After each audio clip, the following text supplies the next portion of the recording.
What's up guys, it's your boy Nancy Empire, and today is going to be my first video, and today's video is going to be my Premier League predictions for the 2020-21 campaign. As you can see, this is the table and which I have predicted in terms of how teams are going to finish, and there might be some people who do not think this will be the case, but yes, leave your comments in the leave your Premier League predictions in the comments below, and please don't forget to like and subscribe and turn on your notification bell so you don't have to miss an upload. So yes, last season was an interesting season. Liverpool came first after 30 years. City runners up with a gap of 22 points between first and second, and United surprisingly coming third. So Leeds United, West Brom and Fulham got promoted, and yeah, you know what, I'm not gonna chit chat, let's just get into the video. So we're gonna start off from the bottom. 20th place, Aston Villa. Last season Aston Villa barely survived. I think the only reason they stayed up was because the other teams, Bournemouth, Watford and Norwich City, were crap. They were absolutely crap last season. I feel bad for some of the supporters to having to watch Bournemouth and the other two clubs in the last campaign. They were dreadful, to be honest. But yeah, it's unfortunate they got relegated. But Aston Villa, they were lucky, and I don't think Jack Grealish performed as well as we imagined him to perform. But yeah, the only reason they stayed up was because the other teams were crap. And I think this season they will finish the season last and get relegated, and that's when Jack Grealish will make his move away from Villa Park. 19th place, West Brom. West Brom, they have quality star in Pereira, but I don't think they will survive in the Premier League this season. I think they will get relegated. And looking at the other teams, I think the other teams are better than West Brom. I think they will get relegated, but maybe they might make a surprise victory over United, Liverpool, City, Chelsea, any team in the top 6. But I don't think that West Brom will survive in the Premier League this season. Newcastle United, 18th place. I think with the Saudi takeover being stopped, I think that's really damaged Newcastle United a bit, because they were very excited for the financial takeover and the amount of money they're going to spend on players. And yeah, I don't think this season they'll survive. Looking at the other teams, maybe I think it will be a tight battle between 18th, 17th, 16th, and 15th. I think that will be a relegation battle and might turn out on the final day. But yeah, I don't think Newcastle United are going to survive. 17th place, Fulham. I think this season Fulham have a statement to make, and they want to stay in the Premier League. Last season, no, not last season, 18-19th campaign, they got relegated after coming up from the Championship, and it's unfortunate, but I think this season Fulham is going to make a statement with the quality of players they have in terms of Brian, the left back, Mitrovic, all these players that they have. I think they have enough players to stay up, and they will need to focus on getting that position, because I don't think they can get higher than 17th position.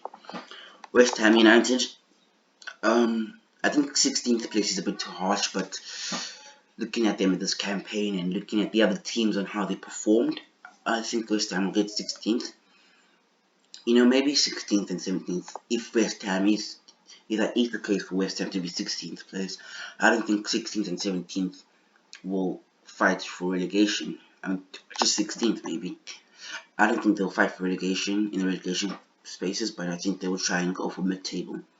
I think 10th and 16th will be close, and yeah, might go on to the final day. 15th place, Southampton. Southampton mid-table club. Start of the season, there's always a scare where they'll get relegated, but then throughout the course of the season, they pick up points, and before you know it, by the end of the season, they're already staying up. So yeah, I think Southampton will just stay up, to be honest, and no worries for the St. Mary's. The Saints. Crystal Palace. I think Palace will stay up. Palace, Brighton, Burnley, and Everton will stay up. I think that's a guarantee. I think Brighton under Graham Potter performed well this season, and they have a young stud they have a young player, Colony, is it Colony? Colony. Can you please tell me his name in the comments below? I'm not sure. He's a bit of a ginger, but yeah, Colony, I'll just call him. Yeah, I think that they can get the best out of him this season. Yeah, and Palace, Zaha might be leaving. I don't think they too dependent on Wilfried Zaha because they have players such as Ayew and Townsend in the attack and also Shelp. I think they will perform, but they will just hope that United will beat them in the first game coming back. Then Burnley, I think Burnley, Everton, Leeds, and Sheffield United and even Wolves will fight for those Europa League positions because I think Burnley, the key that they're missing is that they're inconsistent. Burnley can beat Liverpool. Burnley can beat all these big teams. It's just that the inconsistency they have against their fellow mid-table clubs and the clubs below them. So I think that it's important. I think that it's important that Burnley find a level of consistency in order to try and challenge for Europe, those European positions, and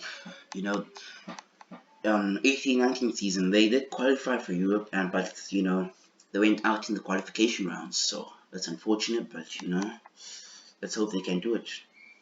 Mid-table 10th, Leeds United. I don't think Leeds United will make such a statement that Sheffield and Wolves United have made over the past season. I think that Sheffield United and Wolves, if they can finish in the positions that I've put them now, they will have solidified that 10th.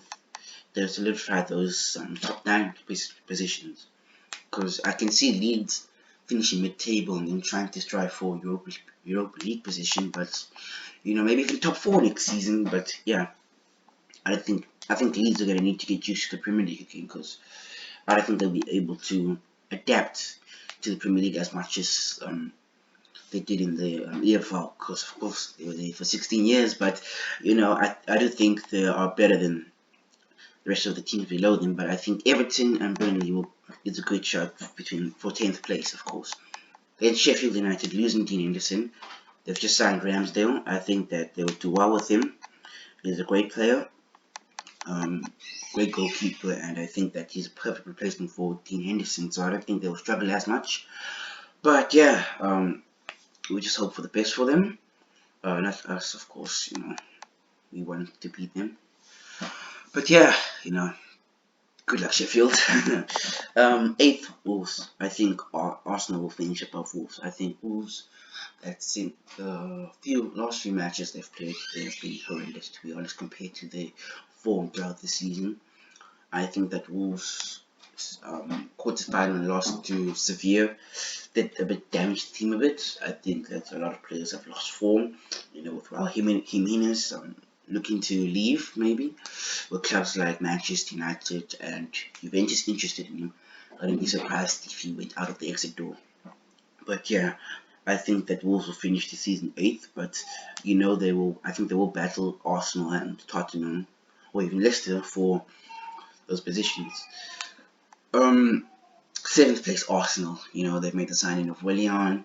They are also looking to sign Gabriel, but it looks unlikely now with the fact that Napoli have come with a bigger offer and Manchester United and PSG are interested in him. For me, I personally think that United and PSG are the front runners for Gabriel because they do have Champions League football and they are, I think, near the summit. PSG are at the summit of French football and United are getting there, I think you can clearly see there was a bit of a gap between Arsenal and Manchester United because I don't think 7th place was 8th place for Arsenal. I don't think it was far off from 3rd place, considering, in fact, 4th place, considering how crap the season was last season with all the teams being inconsistent. But yeah, 10th place Tottenham. I don't think Mourinho is going to be quite interested in the league this season. I think that you'll try to thrive in the Europa League. For me personally, there's not much I can say there. Sorry about that. Leicester City, they'll finish fifth again for me. They will. I think Leicester City and Tottenham and Arsenal will try and fight for fourth position. I think they'll try and push Chelsea out. Chelsea, I've put in fourth position because I think that the addition of Kai Havertz that they could make and Hakim Ziyech in the midfield, they most likely play Ziyech out of position on the right hand side. I think Ziyech should be in the right cam position so he can play in and out on the right hand side and in the midfield because I think that Ziyech is a quality player and there's this tendency of um, foreign midfielders to perform well in the league. And then the concerning thing for me is not Kai Havertz, Timo Werner. Strikers don't do as well as midfielders from foreign leagues, and I think Werner, this will be a real test for him because he's proven himself in the Bundesliga to be one of the best strikers in the world, and I think that Chelsea is the next step, and the Premier League is the great. I think playing the Premier League and being one of the great strikers in the Premier League will show that he is one of the best strikers in the world, and he's still young, so I think that he this season I think he just needs to settle in, and maybe next season he will have a point to prove, or maybe this season he could be the top goal scorer. Third place, Man City. Their quarterfinal loss against Lyon shows the inconsistency in which they had this season, including losses to Norwich City, the double against United that they've lost. They've lost 3-1 to Liverpool, lost to Chelsea. They've had inconsistency in terms of that regular breaking season which they had in the 17-18 campaign. And they barely scraped the league title in the 18-19 campaign. And I think that they will try. They are shrinking their squad by bringing in Fernand Torres, Nathan Ake, who I would say is a squad player more or less, and Fernand Torres is just to replace Leroy Sané.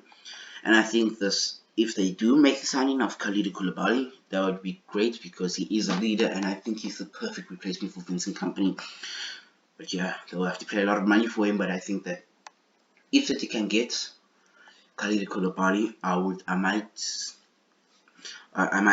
push them up a position, but I'm not sure. Yeah. But I think that third and first, the battle first, second, and third will have a huge gap between fourth place. I think there'll at least be a 14-point gap between fourth and third because I think that those teams will dominate. Runners up will be Liverpool. I think Liverpool throughout the course of the end of the season have shown a bit of inconsistency. They've had a break, but I don't think that break will really help them as much. They will need to, they'll need to put on their boots and try and fight to retain the league title for the first time in 30 years, of course. But Liverpool have a real test in the opening fixtures against Leeds United, EFL champions. So a champion was champion derby there, sort of. But I think that Liverpool will really need to make the same statement they made last season in order to win the league title. And the season's champions, I think, will be Manchester United. I am fully confident that Manchester United will make the signing of Jadon Sancho. Why? Because I think it's more or less like the Harry Maguire deal. We all knew United wanted centre back, and early in the transfer window, we all knew that Harry Maguire would have been the biggest signing of the window. I would say, not the biggest signing of the window, but United's biggest signing. And I think that they're going to drag it out just like the Harry Maguire deal, all the way to at least before the start of the season. I think that they will sign Sancho, and before Sancho, I think there will be signings like Gabriel. I think Gabriel Sky Sports have confirmed that United are in talks with the player and little representatives. But I think that making the signing of Gabriel potentially and a midfielder will make a statement, and I think that United will perform well. I think the only thing that United were missing in the few weeks that they are performing poor was Luke Shaw, because you can't be playing Brandon Williams, who I think is a right back, honesty, as a left back, because he's right-footed. He's too right-footed. Luke Shaw is left-footed, and he can use both of his feet. But I think that Luke Shaw is what United was missing, and he will be back next season. And yeah, I think United will look to destroy Palace in the opening day, And yeah, you know, we'll just have to see. But this was my Premier League predictions. Please don't forget to like and subscribe. Turn your notification bell, as I said at the start of the video, and leave your Premier League prediction below. And just tell me, just tell me what's points of facts I was missing that could affect this table, which I've done. But I will be doing an updated Premier League predictions for because the transfer window ends in October for the Premier League and other rest of the leagues, because it used to end on the 10th of August for the Premier League. But this, yeah, thank you for watching the video. Like and subscribe, and bye.